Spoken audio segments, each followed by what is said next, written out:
All right, everybody. Welcome to another episode of Go With The Flow. I'm your host, Folarin Okulaja, here with another very special guest. A guest who was guest number 10 on the episode. Good number. This is a special episode for a few reasons. One, you were guest number 10. So you were on this show when, like you just... Actually, no, you set the scene. Tell the people what the setting was like when we first recorded and how it compares to now. It was the depths of COVID. We've been kicked off campus, invited back, but only if we adhere to very strict social guidelines, which involves tattling on other people on campus. Really? Horrendous. Mental health nightmare, honestly. Anyway, scary. I lived in a little apartment above CVS. Flo turns up with a little microphone and we just sit down and we talk. And we chop it up. And look how far we've come. I know. Now is it 4 years, 5 years? That was the episode came out on April 5th, 2021. So we probably recorded it maybe a week before that. Yeah, it's been 4 years. Crazy. Which is kind of crazy. Look at us. Now we're in the Big Apple. Yeah, Big Apple. Me, I don't live here. You do live here. The way this episode even just came about, I was just, again, I get a DM from you on Instagram and it says, I'm back in the city for this 3-week period. Let me on the podcast. I said, say less. Say less. And then we both took like a week to respond to every single I know. I'm actually terrible.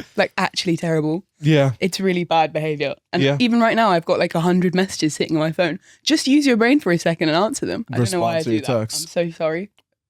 I'm so sorry. That's all I've got to say. Where I want to start, I even want to take it back to the period of time we were in when we recorded that first episode. Scary vibes. This was exactly like you just said. It was still pretty, like COVID was still very prevalent. We were juniors in college. This was our junior spring. Yeah, that's junior when I spring. started the podcast.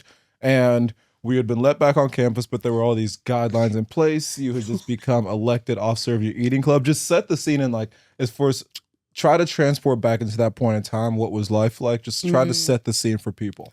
Life was like, so a little group of friends of mine and I even had moved down to Georgia, Athens, Georgia, to train and work out in the fall. Because you were a college athlete. Because I was a college athlete, and we were like, there's no, we can't train if we're on campus, but if we decide to be somewhere else, we'll pay no money.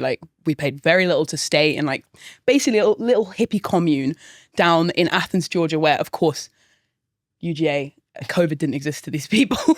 So not to say that we weren't following any rules, but it was like chaos. It was 4 years ago. Even if you want, what are they gonna do? What are they gonna do? No, imagine I get taken out right now.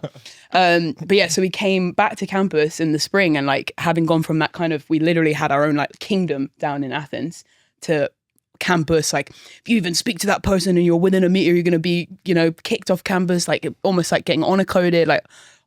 I remember that period of being very angry with the institution and very angry that they were this is still, not to take this deep really quickly, but there's a lot of people have passed away at Princeton, and the university never did anything about, they never did anything about the mental health nightmare that they created.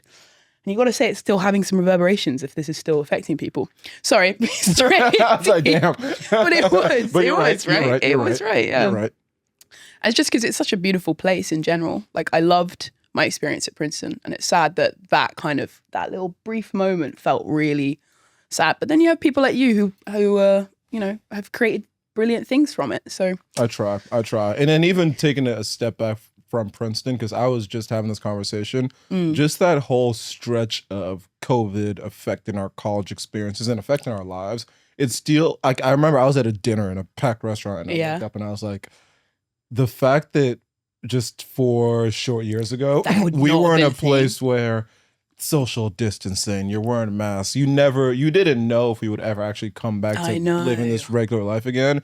And the fact that it hit us in that 4-year stretch where you can't really get those undergrad years back. You can't. It doesn't feel real. Yeah. And I still think the stories we're going to tell our kids and the way they're going to be no way that actually happened. Do that. The world shut down for a very long time. Crazy. A lot of people lost their lives. And then again, thankfully things came back to normal, but yeah, very crazy point in time. I think the thing I take from that period of time is they say without the water you can't get the flowers, cheesy phrases like that, but it is true. I've never heard that saying before. Yeah, well there you go. I don't know who I stole it from. It's yours now.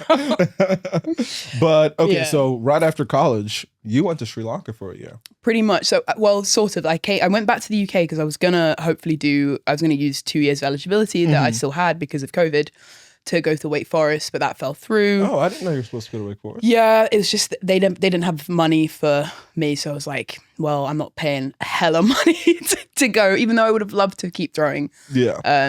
It just didn't make financial sense. So I went back to UK, kind of figured out what I wanted to do, applied to Princeton in Asia, which is the program that took me to Sri Lanka. And yeah, got to go in May of 2023, that would have been. And I was there for a year, and it was why was that something you even wanted to do in the first place? I didn't feel content with just like, because it felt like athletics track had been ripped away from me so prematurely. I didn't feel content with just settling down and choosing a job in like a knee-jerk reaction, because I hadn't really thought about it ever. Like, what do I want to do? So I was like, I need something that's going to send me out into the world again. And also, this was one of my big goals at Princeton, was just to get Princeton to send me places. Pay for everything. Yeah, exactly. Which luckily I kind of was very, I'm grateful to them. Another thing I'm grateful to them, because that did happen.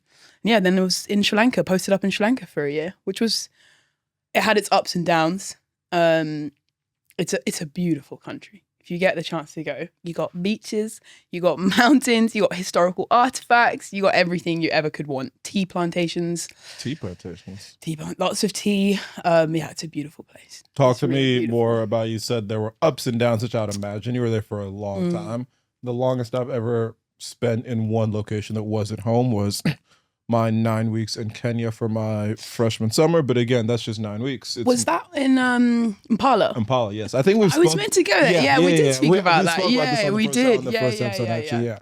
But I'm more curious in that, again, because it's a very long time to dedicate to being very far away in a very different community, different neighborhood. Talk to me about what some of those ups were, what some of those downs, and how you were able to just kind of keep even keeled over the course of that year. You know, even keeled is a good. I think so. Sri Lanka is like, so it's a Buddhist country. It's very let's say patriarchal. Like, if you think our modern Western society is patriarchal, of course it is. Sri Lanka is like a whole nother level, but it's like, you know, I worked for a charity, basically, not a charity, but a sort of international organization that works in sustainability and specifically focuses on water. Sorry, I don't want to bore myself. Like a nonprofit, basically? Yeah, okay. So I actually often find myself wondering what they're doing now, because huge amounts of the money that went into their programs are like USAID based, and obviously all of that's gone. A lot of federal funding. Yeah, federal funding gone. But yeah, so being like a young woman in that space, and everyone who's in charge is an expat, they're all making huge amounts of money, more so than like Sri Lankan workers. It's my first experience of ever being kind of like racially profiled in the workplace, which is fun. Not fun at all. I was like, no, but wait, so can we hear a story? I want stories. This is what podcast. Okay, so there's a German guy, and he's like meant to be the head of DI. Like he's like the country manager, meant to be like in charge of making sure that everyone feels like included, and you know that they're not being isolated in the workplace. Anyway, he obviously thought he's funny. Like, I'm gonna like try and flirt with these young girls, whatever. Because there's 3 of us on this program, we all happen to be women. And one of the first things he says to me is, "Louisa Edmund, your boring name doesn't match your exotic appearance." Damn. I was like, damn, okay, we're in here. Let's go. Okay. And that was week 2, and I was like, yeah, I didn't like that. Yeah. I didn't really like that. But week 2, I'm not about to like 50 more weeks. Yeah. Exactly. And of course, all of the expats are the ones in charge. So I was like, okay, this is a great start to this. And then just like other little things, like referring to us as princesses in Asia. When, like, say if it was you who was on this program, which it very easily could have been, he's not going to refer to you as a prince in Asia. Like, that's just not something that's ever going to come out of someone's mouth. So it's just like, all right, let's go straight in with the sexism and the racist comments immediately. So yeah, that was fun. No. But yeah, so it was, I think what it showed me was that like this expat kind of environment that you often find in countries like that, and specifically in spaces like that where you've got like a non-profit organization that's like working on the ground in a country where most of the people in charge are not from, creates this really weird dichotomy of like the people who are doing the work are like on the ground, like, you know, the Sri Lankan people who work there really are kind of overlooked from my perspective. So yeah, it's like an interesting insight behind the scenes of like how those big organizations run. Not plus, they're doing good work, but yeah, I mean, it's funny because Kenya was literally exactly what you describe as what Impala is like. It is this ranch in Laikipia County, I think it's like northwest Kenya. Yeah. And there's a bunch of Kenyans who are working, whether it is on the ranch, whether it's in the different facilities, but everyone who's managerial is they're all expert. Exactly. And so and usually not black. And so there was just that weird dynamic of like, you clearly see that there's some unique tensions here, and just very interesting dynamic. So funny enough that I actually experienced exactly what you're talking about. But again, mine was a 9-week little stretch. Yours was much longer. But I think it's apparent, like if it's apparent to you in 9 weeks and it's also remains apparent over a year, right? It shows you it's the same thing. And also in different locations entirely. Yeah, very completely different locations. But I'm also more curious now just about like daily life there. Because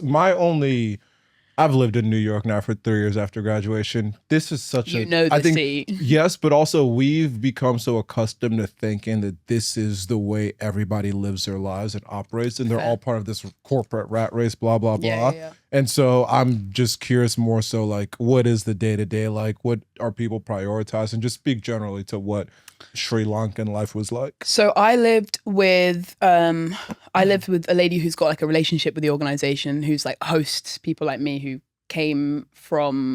come from wherever in the States, or from my case the UK. So I'd get up there, I would cooking. So cooking is like the Sri Lankans on a daily basis will have rice and curry, and it is so good. Oh my God, rice and curry is fire. But it means that like it's like, you know, you're pretty used to having either dal or the same curries every day, whether that be breakfast, lunch, dinner. So I would most often skip out on that for breakfast because it's too much. But they have this like amazing thing called hoppers. It's like a pancake in the shape of a bowl with an egg at the bottom. Oh my God, it's unbelievable. It's unreal. I wish they had that here. I bet there's a Sri Lankan restaurant in New York City that has it. There's one in. Okay, so if you buy a hopper in Sri Lanka, which most people do, they'll be out on the streets early morning buying a hopper. Or actually, no, sorry, hoppers is evening field. But anyway, curry in the morning. But get it for very cheap, obviously. In London, they sell one for £6, which is honestly, it's like 100% markup. It's crazy. So that's been sad coming back. But yeah, you order an Uber tuk-tuk. So you're on Uber, and the tuk-tuk's what rolls up to pick you up. What's a tuk-tuk? Oh, a tuk-tuk is like a three-wheeled trailer, I guess. Okay. That's probably the closest way to put it. Imagine a scooter, but it's got a roof. Okay. That's sort of what a tuk-tuk is. It rolls up, takes you to wherever you need to go. In my case, work. I started doing CrossFit there. I met everyone I knew through the CrossFit gym. Fell in love with this CrossFit gym. I would mostly other expats? You know, no. So that CrossFit gym is mainly very wealthy Sri Lankans, basically, who are all unbelievably fit. Like most people are over the age of 30, and they could roast all of us. Like it's the shout out CrossFit Ceylon, brilliant place, love it. So I'd go there every day, and then I met like a big group of mainly expats who kind of were like my kind of support unit the whole time I was there. We would go to the American embassy to party. Wait, what? What?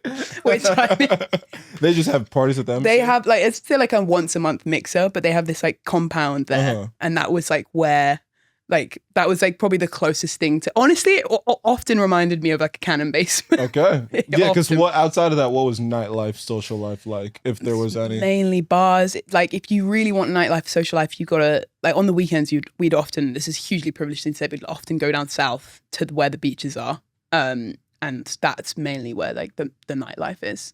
So that's people coming through, like Australians, huge amount of Russians. There are 200,000 Russians living on the south coast of Sri Lanka. 200, damn. 200,000. It's crazy. It's because they're all don't want to be involved in being in the draft. Gotcha. Fair enough. Fair enough, but it definitely causes tensions. Like there was a whole race row again while I was there between these Russians who run a kind of hotel / dance floor. They were like specifically trying to keep Sri Lankans out. So for a second, it was like Sri Lanka, this thing went all the way to the government, and Sri Lanka were about to stop Russians entering the country because of this one guy and his bar, which fair enough, honestly, if you're going to be racist in the country that you're seeking refuge in. Yeah. Crazy. Crazy. But yeah, so in general, I think Sri Lanka is a place that it's experienced a lot of hardships over the last kind of 20 years. They had a civil war that only ended in 2009. So it's when you live there, it's very prevalent. Like you see these issues like on a day-to-day basis, and the way that people kind of overcome things. You know, they had a tsunami in 2004, you know, so there's still like very visible scars. And yet as a kind of society, they're really, really, most people are quite happy. And like very, very interested in foreigners. Oh my God. Interesting. And this is fascinating for me. One, just to learn so much about Sri Lanka, but also two, because this is my first time actually talking to you in depth about what your experience was. Yeah. And that I think the study abroad, the year abroad, whatever, the gap year, whatever you want to do, yours wasn't a gap year, but essentially taking that time to out. go and experience a completely different culture is something that's so important. And not that I wish I did it, because I liked how I did it with the summer in Kenya. I was supposed to do a summer in South Africa, but COVID didn't let that happen. I just think that is something that is so valuable that anybody, if they go to a school that will fund them having that sort of international might as well experience, throw yourself at it. You might as well do it, because one next year you're going to have the opportunity to spend even 9 weeks. No, exactly. Regardless, talk about a year over there. Yeah. No, and it shows you how like young you are, to be honest. Like I was definitely one of the youngest people working that organization, which was really nice. Did mean that a lot of my friends were like grown adults with children. But what can you do? What would you say surprised you the most about life there? Ooh, that's a good question. I think what surprised me like a lot of what I've just described there, like, you know, it's seeing sort of history in action. Like when in Sri Lanka, you absolutely have that feeling of like you're witnessing the end of, or like the tail end of a kind of dying down from a really big, momentous event for them, the Civil War, that still very much, you know, everyone who's kind of in the economic workforce now, they all grew up in the midst of this terrible violence, which we as like a kind of on the Western side, like that would have been our grandparents dealing with that, right? So it's interesting to observe like how a country kind of comes back together or doesn't come back together. I think the jury's very much still out. So yeah, that was really interesting. And what did you learn about yourself from being out there for a year? I think I learned that I can occupy myself. No, I think I learned that it doesn't use often, you know, when you have in your head, like, oh, I'm going to do this exact thing on this exact day at this exact time. Sometimes it's worth just being like, let's just see what the universe is going to throw me into. Go with the flow, some might say. Some might say. The name of the show is... I teed him up. Yeah. Yeah, honestly, because oftentimes, like even just ending up at these like embassy, like if I hadn't turned up to that CrossFit gym at that time, I wouldn't have met all these random people who became really good friends. Yeah. So it's sort of just, a go with the flow situation. And did that at all change your perspective on maybe not how you want to spend your life, maybe that's drastic, but when it comes to whether it's what you want to do professionally and how you want to spend your time? I only ask because it goes back to that point of I'll listen to podcasts or read a book or just watch whatever YouTube video about people who live lives in much more just like calmer places where they don't have the priority list is very different than what it is here in New York, where it's like work, money, status. And I feel like if I was to maybe, that's something I want to try eventually. Because I'm definitely in this corporate rat race of like, I want to make a lot of money. Do you feel it? Do you ever think, screw this, I'm done? Or do you love it?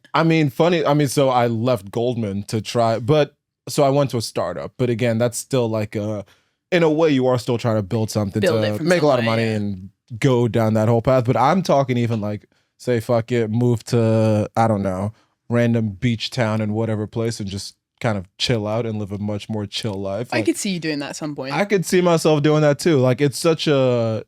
The struggle is the fact that again we moved to this country and my parents sacrificed all this for us to be here, and so I can't just throw all that away to go live on a beach somewhere. But at the same time, though, I would actually argue that is the American dream. I think is that the end goal? Not that it's my end goal, but I think people prioritize. Usually, it's like money, status, but I think it's just happiness. There's so many ways to be happy. And even if you're not making that much money, but you are so fulfilled and you can provide for yourself and live the life you want to live, I consider that to be the American dream. That's very cute. And so I think, well, ideally, I'm going to do that after I make a lot of money. Okay, we'll go back to that. Because again, I do like nice things, but I don't know. I just think There's nothing wrong with that, though, right? There's nothing wrong with that. That's why I'm just curious about how your priorities might have shifted, if at all, after spending a year out there. You know, honestly, I'd like to say I have a definite answer to that. I think actually I don't. Like, I don't really. Even like finding goals at this moment is still kind of tricky in my head. Like I keep being like, you need to like take a day or take 2 days and like sit down and decide what do I want from life. But then it keeps going back to that go with the flow thing of like, well, life will also lead me somewhere. Yeah. But I do need some direction. So so I might have to come back to you on that. But even sticking to that thing, because we're now, I'm 25. I'm 25 too. Also 25. 2.5, 3 years so out. Old. But see, that's the thing though. It's like we're not. I know. We're so young in the grand scheme of things, but we're at that point where there is some real separation starting to happen from everyone who we graduated the with. amount of people who are engaged is crazy. Not even so. Yeah, whether it's literally personally and getting in relationships, whether it's professionally, like, oh, I've raised X startup that's raised 20, $40 million. Like, there's real separation that's starting to happen, and so we're at this point where it's so easy to compare yourself to other people, but it's so important to just take that step back and realize we're still just 25. There's so much struggle that is going to happen before any of us can act. Well, not before. Some people are going to kind of just stay on that trajectory, but the path up is like, it's like a stock. It's going to go up and down and up and down. I had a conversation with a guy the founder of Overtime. Have you heard of that company? No. Overtime, they're like a sports media brand focused on like the younger, like Gen Z? Gen A? Whatever the younger generation is. Yeah. And he's this guy, Dan Porter. He went to Princeton. Right out of college, he worked for Teach for America for a year. Sick. He was a teacher. He like did a few other random jobs. And he didn't start Overtime until he was in his like 30s and 40s. And I was speaking to him and he was like, yeah, I remember right after college, like all my friends jumped into the rat race of finance consulting. And they were all initially making so much more money than me. And they were like, what are you doing with your life? Fast forward 20 years, now he's richer than all of them. And the most successful one. So, but again, if he would have been focused in his 20s about like, oh, I need to be the one who is like making the most money and doing whatever, he would have jumped on that path and now just been like everybody else. Now he's the CEO and co-founder of one of the most successful sporting brands that's out there. That's so cool. So I don't know. Life is hard. It's a testimony to not burning out, I guess. That's the other thing. Yeah. I don't know, because I feel like people, especially in these kind of corporate worlds, like the burnout culture is unbelievable. It's it happens super quickly. So I don't even know what the message is there. I guess I do know what it is. It's run your own race. It's hard, but don't compare Love the yourself track metaphor. Yeah, boom. I did that for you. You like Thank that? you very much. I liked it. You are on your own path, and while it's easy to compare yourself to other people, just trust the path that you're on because things will work out how they're supposed to. I will. That's for you, and that's for everybody listening to Go With The Flow. But okay, so you are back in New York because of... I came, well, sort of two things. I came with work. We had a summit, which was cool. And then Reunions is the end of the month. It didn't make sense to come back and go back. So Reunions, yeah. Describe Princeton Reunions for anyone who... It is like, the way I always describe it to people is, it's apparently, allegedly, I don't even know if this is true, the second biggest alcohol order in the US every year. You know what's so funny is I've been hearing that stat. I don't think no one's ever fact checked that, but I've been hearing that forever. And so I use the same one. Yeah, I heard it was Daytona 500. Princeton Reunions is the second largest beer order, period. So I say the same thing. And I'm sure it is. I think if we both knew that independently of each other, it must be true. And I'm happy to not fact check. Yeah, we're not fact checking. There's much bigger things that aren't being fact checked. I think we can let this one slide. So it's like, it's basically like a festival, right? Like I would honestly, and the way that people prepare for it is like a festival. I saw someone just yesterday had posted her outfits that she's going to wear. Like things that she's thrifted throughout the year and she put them on her Instagram. They looked pretty. I was like, wow, okay. I don't put that much effort in, but clearly some people do. So it's like just a giant Princeton festival. And do you remember our graduation? The smell of alcohol from the floor was unbelievable. Like my mom was walking around campus like, what happened here? What just went on? You're like, nothing. Yeah, I think that's a perfect way to describe it. It is a Princeton specific festival, essentially. And the reason that I love it so much is that when other schools talk about maybe some of their bigger events, whether it's like their homecoming or this big sports game, whatever, it's always something that involves another school. You look at Harvard, Yale, that's a big rivalry, and they kind of bring a lot of people together. Homecoming game will involve another school. We say fuck everybody else. This is just this is us. This is us. We don't care about anybody else. This is the big orange bubble, the Princeton family, and we just for 3 days it's just celebrate each other. Debauchery. Exactly. Yeah, debauchery is right. Debauchery is right.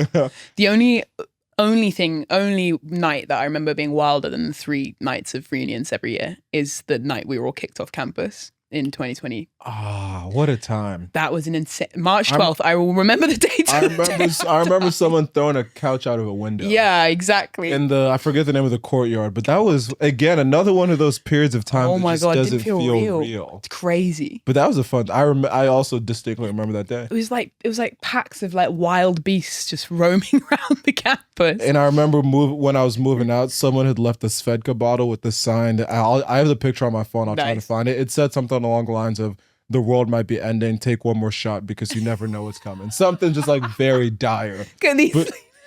These deep college kids. And P-Safe trying to shut down a bunch of parties. It was just a very interesting place. But when it comes to reunions, what are you most excited about? So after our graduation reunions, I was most sad about the fact that like there were so many people I wanted to have really in-depth conversations with, which is why I'm glad I'm here now, because I'm getting to actually speak to people that, you know, at reunions it's like quick. You like have a quick dance with someone and you move on. But now that I'm having this, I am just looking forward to basically kind of pretending I'm back at school and doing it exactly the same way that I used to do it, you know, because you don't get enough of that. Like even, you know, going out as a 25-year-old, it's like, what bar are we going to go to? It's not like, what elevated surface am I going to stand on and like completely like make a fool out of myself in front of, and I miss that. Yeah. I miss it. And even on this point, I was just reading, shout out to Josh Cherry. He's a guy who I met, he played basketball in college with my roommate Grant. Cute. And he has a Substack, and I subscribe to it because I just love people doing good writer things. It was he wrote a piece 2 days ago. I remember I was at the gym and I saw it, and it was essentially about how in our 20s, as we start to get older and older, the connections from our friendships, and I'm gonna botch this, like I'll try to throw the link in there somewhere because he's described it much better than I did. Cute. But basically we go from in college, we are down the hall, down the road from all our best friends. Mm-hmm. And now we're at a point where because we're all evolving in so many different ways, professionally, personally, we don't spend the same amount of time to really catch up with people and hone in on those friendships and relationships. Mm-hmm. And we lose a lot of those intimate settings where it's like that one-on-one conversation. It's a group dinner of 3 to 4 people where you can actually meaningfully catch up with people.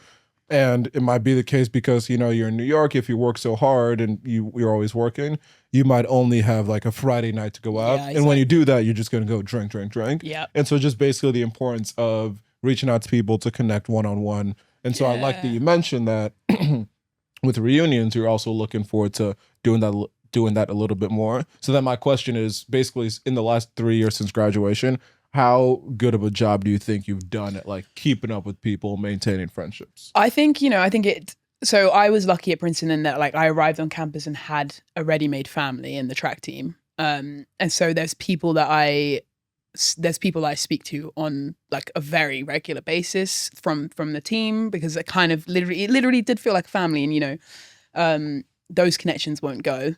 And then there's people like Julia who I'm staying with here, and like there's people who have flown across the world and came to visit me in Sri Lanka. So I'd like to Wow. Jeremy, shout out Jeremy, the best travel buddy there is. And then Julia and Katie who visited me in Sri Lanka. Like just, you know, these are the friendships that I'm like ready to cultivate for the rest of my life. And it's not like cultivate's not even the right word, like that they're just gonna be there for the rest of my life, you know.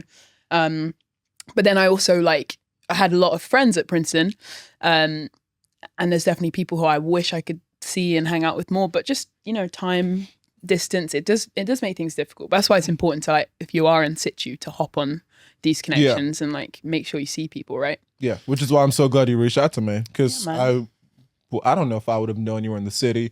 I might have seen you at reunions, but it would have been such a short. It's again, picture you are, again, most people have been to a college reunion, so you know what it's like. But again, it's a lot of people you haven't seen in multiple years, probably. Yeah. And you're trying to catch up with as many people as possible while maybe drinking a little bit, while also trying to have fun, while also trying to be with your main friend, core friend group. And so it's just this like It's mad. it's madness. Like you Like need to turning around. mentally prepare for that 3-day stretch of like the amount of interactions you're going to have. Yeah, that's but true. at the same time though, and I don't even actually, I'm curious how this will be received.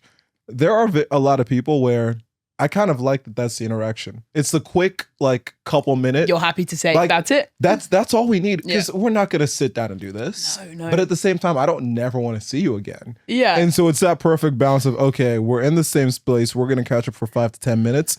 And we'll do it again next year. Yeah, that's true. So, and that's for like the second, third layer friends. Like my actual friends, I will properly catch up with. Yeah. I think it does serve a purpose of helping you catch up to people in even if it's a shorter time frame. Yeah, it's short and sweet. And short and sweet's nice. There's nothing wrong with short and Exactly. sweet. Yeah. Exactly. Oh, it's lovely. How are you preparing yourself for all the small talk that you've done? Honestly, that's a go with the flow situation for me. I'm not preparing myself. I think I'm like, I know that I'm the most ADHD person on the planet. So most likely I'll just be like being, hello. So yeah, no preparation. Just throw myself into there it. really is no way to prepare. I'm excited. I think I'll be there at least definitely all of Friday, all of Saturday. Yeah. I'm deciding if I'm going to go up Thursday night or go up Friday morning first thing. But either way, I'm excited because we both missed it last year. Yeah. It's a special place. It's the only time you get to wear your beer jacket. Yes. Which, okay, I don't love ours. I love that I have it, but I think our design is a bit... I think there was the 2020 design is sick. It's like all black with one tiger on the back.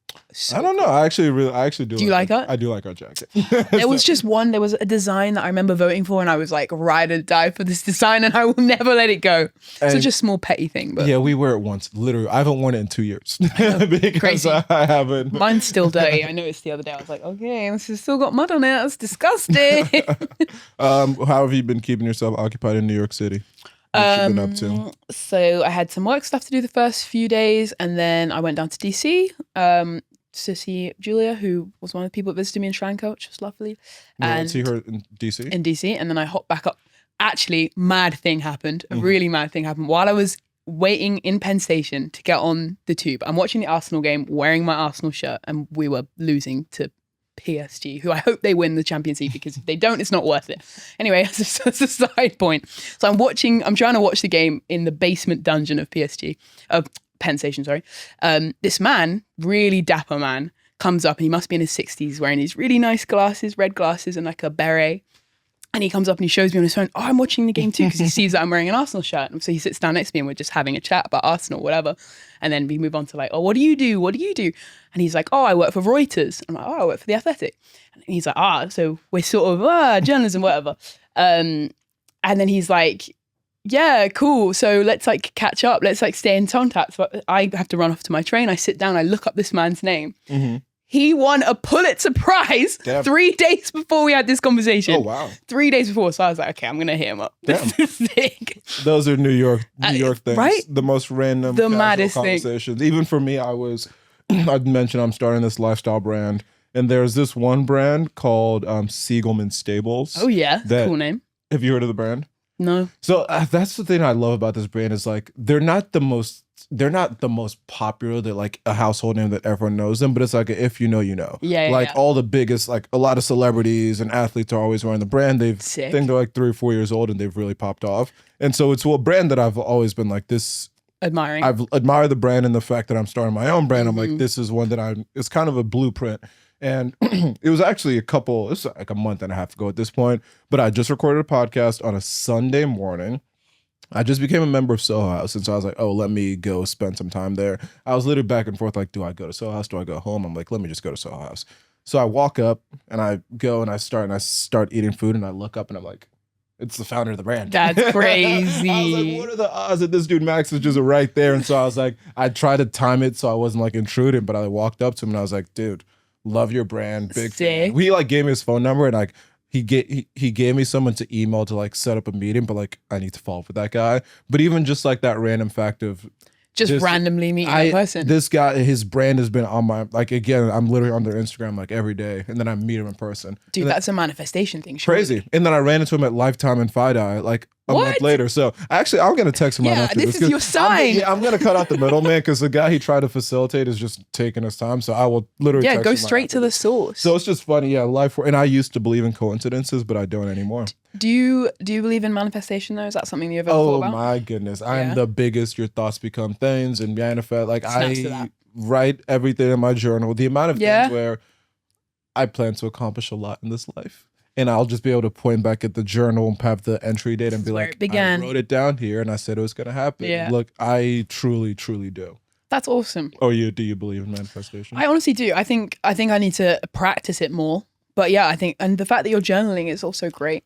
Highly recommend. Are your journals more, are you focusing on like the future or are you journaling what's happened to you more? It's more reflective. Right. But then along with reflection will come some maybe hopes for the future. Like, I would want to be doing this in this amount of time. And then even what was cool. So I've been doing it since the start of 2024. Mm-hmm. And what's been cool is to go back like a year back and read where I was and where I wanted to be. And then kind of compare and contrast.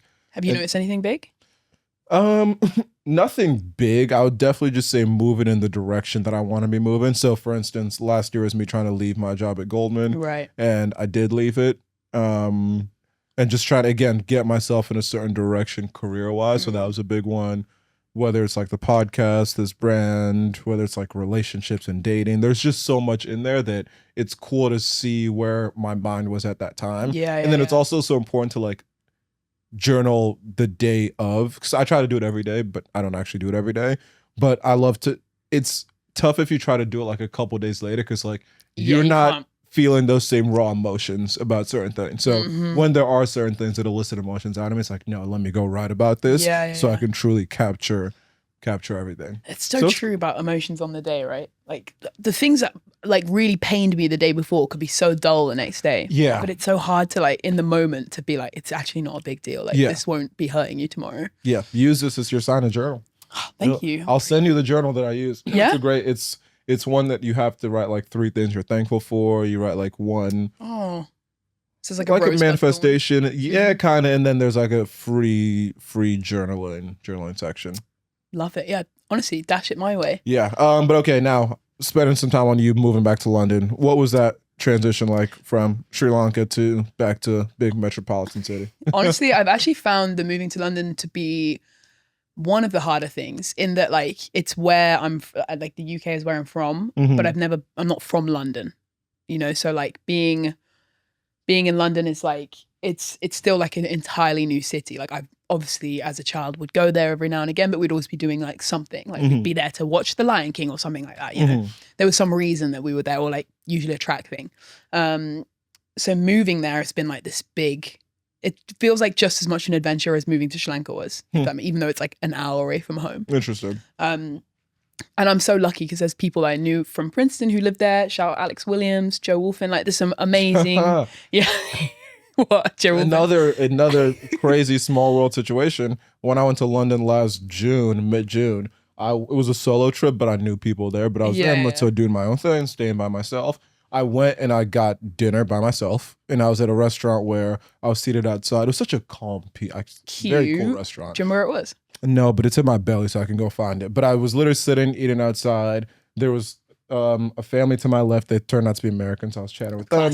There were these 2 girls to my right who were also American, chatting with them. But then I'm eating, and I look up and I'm like, is that Joe Wolfen? No way. And it was Joe Wolfen. So I like yell at him and we like chat for a couple of minutes. That's another. He's such a cute. What are the odds of that? What are the odds? Small world, yeah. Well, you obviously found a good spot.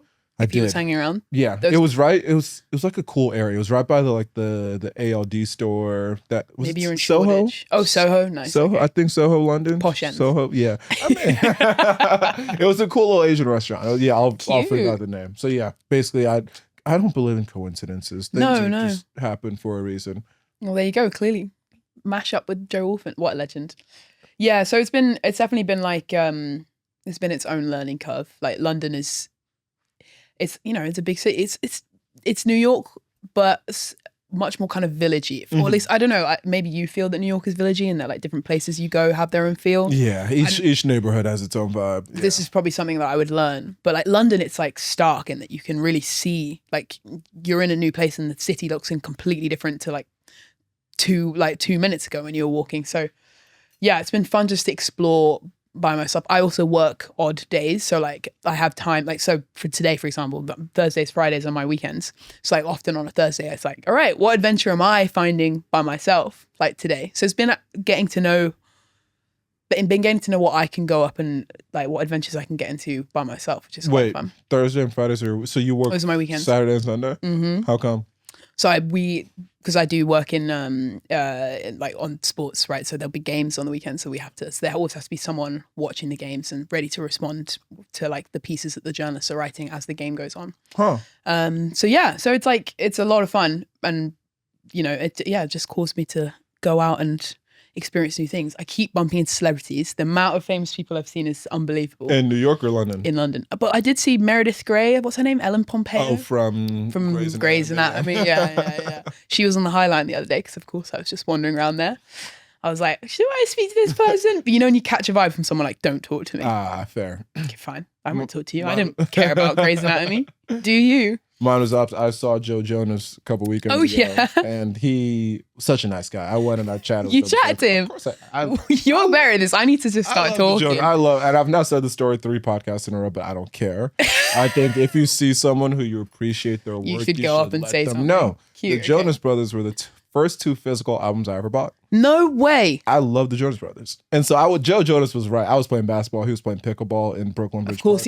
That is the funniest takeaway. Yeah, I wasn't not going to say hello. But it's funny because I walked up and I think I was a little bit nervous. Yeah. And so I was like, oh, I'm a big fan of High School Musical. And I was like, no. He's like, that's not me. And I was like, no, I mean Camp Rock. And then I was like, I'd like calm myself down at that point. And then I was myself and we were just chopping it up. But yeah, I think if you see someone you would like their work and you get the vibe that it makes sense, you should tell them. Because I also saw J. Cole, intern summer. Wait, I feel like I remember you saying about this. I've told the story a bunch of times. And his vibe was also very much like, don't ask for a picture. And I'd heard from people who had seen him around that he was like, don't ask for pictures. So I didn't ask for a picture. I just like chatted with them. So, which I'm sure he appreciated. He definitely. Yeah. We're boys now. Yeah, obviously.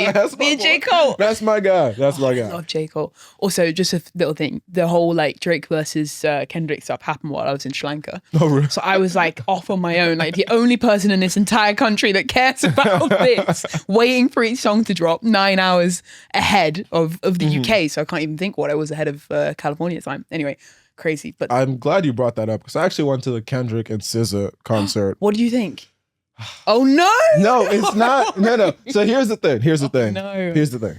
I thought it was going to be a revelation. Lamar with SZA. They basically performed equal amounts of time. Which, if you're a big SZA fan, amazing. I like SZA, but I don't love SZA. You're not obsessed. I know her popular songs, but I don't know most of the other songs. Right. And so when the show was starting, then he would drop off, and then she would be on for like 15 minutes at a time.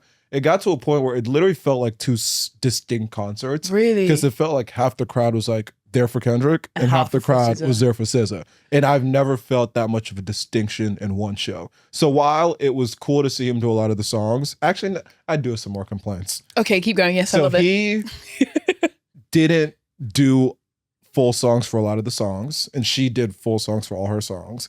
The way they ended it, they didn't end with Luther, they ended with Glory. It's like, end with Luther, like end with the song that everybody knows. They did Glory, people were literally streaming out at the end. Wow. The way he did Good Kid, Mad City, the rendition was just not that great. Basically, the arrangement I didn't love. Right. And it was similar to like his Super Bowl performance, I also didn't love because I feel like he could have picked a bunch of different songs to do. And I think his performance of Not Like Us saved it. So I say all that to say, as in Not Like Us and the Super Bowl saved it, or saved the Super Bowl performance. And I wish he did Not Like Us twice. Right. Because I think we're in an era where when you're doing your biggest song, you could do it multiple times. It'll build up each time. I saw Travis Scott in concert at Barclays probably a year and a half ago at this point. He did Fiend literally 10 times. Hilarious. Amazing. Hilarious from him. Hilarious. I saw Rema at MSG a couple weeks ago. He did one of his biggest songs like twice. Like I think he like imagine the momentum of. And I think he did this at his Kendrick and Friends show in LA or whatever. It's like you do it once, the crowd is already so hyped, he did it 4 and times, then you drop it again. Yeah.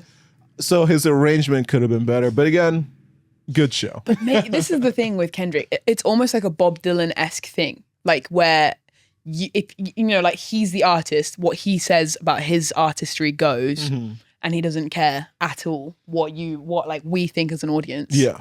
Because like we clearly give a fuck. Like we've turned up, paid all this money. Yeah. Like it's like, you care about me. This is what I'm giving you. Take it or leave it. I don't give a fuck. Yeah. So again, solid show, but would I go see it again? Probably not. Fair. And Fair enough. But you have seen it, so that's cool. Exactly. And for when people have been asking my opinion on it, I just keep saying a lot of SZA. Which again, there's some people who that's what they want. Yeah. But I think a lot of people probably thought it would be more Kendrick. It's probably an interesting overlap because I feel like people who love SZA definitely will love Kendrick, and it's not necessarily. It's like exactly what you were just saying. Yeah, I think so. Because you know what's so funny? I remember walking. I remember walking in, and my friends that I was with. I remember looking. I was like, who are these people? No, I was literally like, there's a lot of white girls here for Kendrick. That's literally what I said to my friends. And then damn. And then when the concert started and you see them screaming their hearts out for SZA, you're like, oh, they're That's here for what SZA. You see everybody rapping for Kendrick, like, oh, they're here for Kendrick. So again, it was just this, but it was sold out. Yeah. I don't know if SZA sells out MetLife by herself. Kendrick I think probably she probably can, could, but not for a huge run. Yeah, not two Not that shows. her numbers. So yeah, again, I don't know. So it was again a cool show, but just different than I expected. Yeah, fair. Fair. Oh, but we love Kendrick. We do love Kendrick. Before we get to the songs, do you ever think you would want to move back to the US? I think this period of time is interesting because I'm basically like working and living here until the end of May. I like New York. I think that if I was to move to the US, it would have to be somewhere. It would have to be probably maybe West Coast for a new challenge. Because it's. I mean, this place is great, and I'm sure there's a million and one things to do. But I love the countryside, man. I love being able to like escape into like Oxford, where I'm from, is a city, but it's in the countryside. It's like. It's so nice to be like out in nature and like be with your dogs and feel like you can't actually hear the cars, even though they're probably not even that far away. That is not something you're getting in New York. So I don't think I could be here, but maybe West Coast vibes. Maybe Brooklyn. True. I actually have not really spent much time over there at all. Funny enough, hot off the presses, I'm moving to Brooklyn. Oh! Which is such an exclusive? Not many people know that. It isn't. Wow. It technically isn't exclusive. Well, I feel very privileged. Yeah. And anyone who knows me will be very shocked as I start to tell more and more people because I was always. Were you anti-Brooklyn? I was an anti-Brooklyn. I was just so pro-Manhattan. Right. That it will be a shock. But I'm actually very excited for some of the things that you just described. Like, I'm 3 years into the city. I feel like I'm in a much different place than I was first year. Yeah, definitely. And so I don't need to be in Manhattan. I don't need to be with all the craziness. I'm looking forward to more of that suburban type feeling. Yeah. But also being able to get to the city pretty easily. So easily, right? Yeah. So I'm excited. My Brooklyn era is coming July 15th. Look at you. July 15th. He's got the date and everything. My moving date's July 15th. Wow, that's cool. Just you or with someone else? Same. I live with 2 guys now. One of the guys is staying with me, and then we have a third roommate joining us. Ooh. So things, worked out pretty quickly. It's a nice snaps to that. New building, has a pool on the roof. I know, crazy.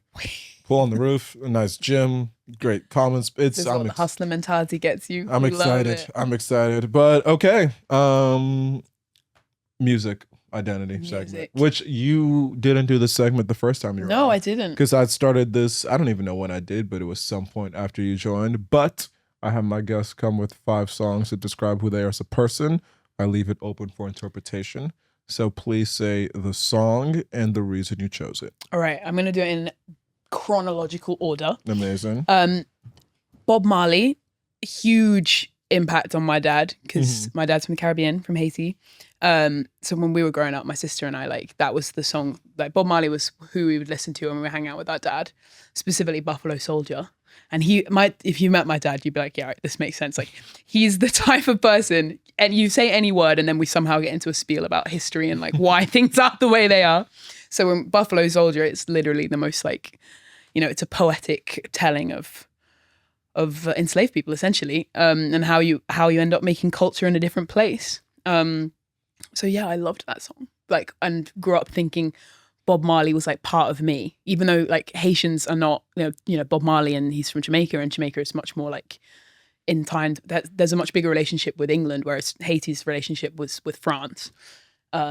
I put a relationship in heavy quotation marks there. But yeah, I really grew up thinking about my Caribbean identity through the lens of Bob Marley and that. And what a song. What a song.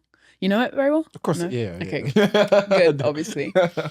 And then you look into Bob Marley, he's mad. He had 11 kids. He had and 11 he died kids? at 37. Yeah, because he wouldn't go to a it was from an infection in his foot or something. He had cancer, I think. Yeah, But I'm it wasn't sure there was an because infection. I just watched the movie Oh, yeah? recently, been in the past couple months, but I'm pretty sure he could have like gone to see like a doctor, but he didn't, and so he let the infection get worse. So classic, so isn't he it? died pretty early. But yeah, crazy. Yeah, mad. Okay. What a mad guy. So Buffalo Soldier.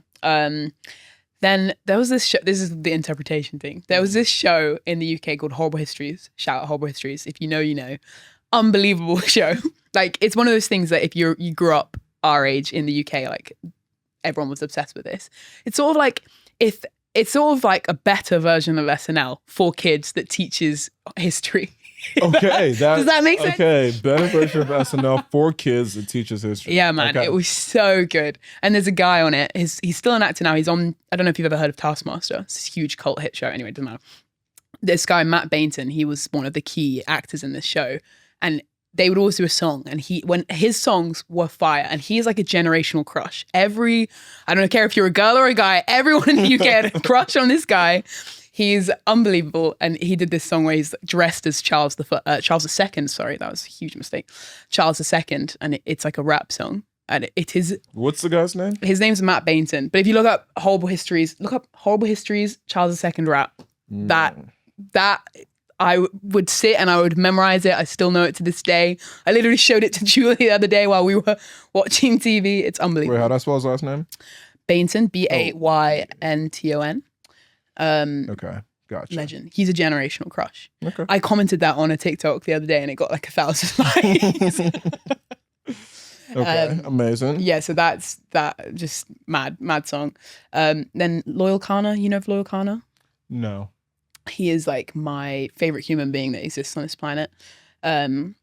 His music is like about fatherhood, about the fact that his dad wasn't around, about like forgiving his dad, about being mixed race in the UK and what that meant to him growing up. He's just like, he's sort of the pioneer of what they call like British kind of jazz rap, alternative rap. Okay. Sort of like calm hip hop. He's unbelievable.